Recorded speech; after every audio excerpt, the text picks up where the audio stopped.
한동훈 전 대표가 뭐 공식 행보라면 공식 행보고 내일 대구를 찾는데 일단 아까 장도혁 대표가 승리 전략, 일단 장도혁 대표 얘기 중에 보궐 나오면 이길 수 있나? 라는 오늘 화두를 정치 시그널에서 던졌고 실제로 승리 전략을 짠다라고 했거든요. 네. 한동훈 전 대표가 출마한다면 대구입니까? 부산입니까? 그것부터 궁금해요.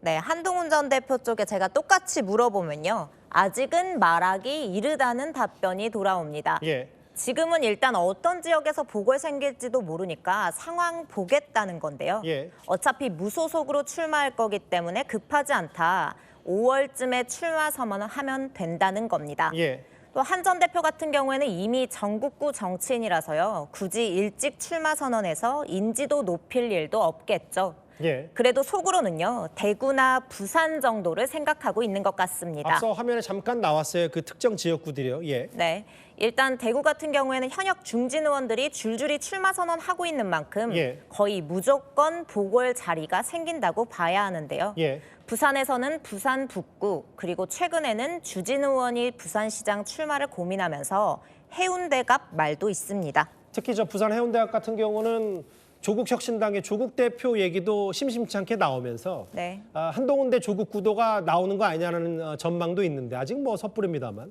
각자 이번 지방선거 출사표를 던진 지역구가 비면 한동훈 전 대표가 저기에 승부수를 던질 거다라는 얘기가 있는데 그럼 실제로요. 네. 한동훈 전 대표 어디 나가면 이길 수가 있는 거예요?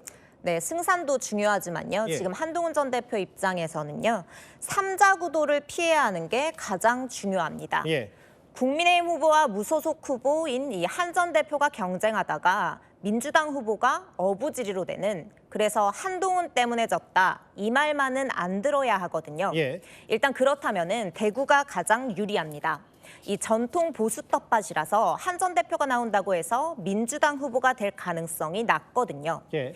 그리고 한 전 대표가 다음으로 생각할 수 있는 건 자신과 마찬가지로 이 민주당 표를 나눠 먹는 조국 대표가 나오면서 이 사자 구도가 되는 곳입니다. 예. 부산 지역 생각해 볼 수 있겠죠. 예. 그래서 한 전 대표 내일부터 전국 순회를 하는데 대구를 시작으로 부산으로 갑니다. 공교롭게도 제 출마 예상 지역을 이제 가는 셈이네 한동훈 전 대표가요. 맞습니다. 예. 당연히 의미가 있겠죠.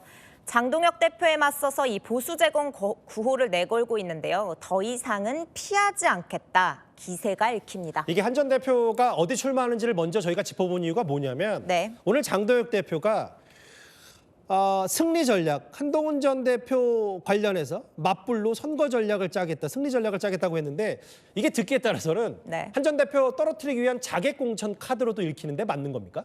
맞습니다. 장동혁 대표 오늘 저희가 승리할 수 있도록 하겠다고 했는데 예. 여기서 저희 당연히 국민의힘이겠죠. 예. 지금 장동혁, 한동훈 두 사람 관계 봤을 때는 이 보수 진영 전체를 아우르는 말이라고 보긴 힘들 것 같고요. 예.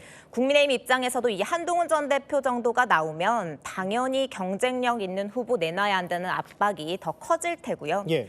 이 일각에서는 장 대표가 오늘 말한 이 전략에 혹시 한동훈 전 대표와 단일화도 포함되는 것 아니냐 이런 얘기도 나오는데요. 예. 가능성은 낮아 보입니다.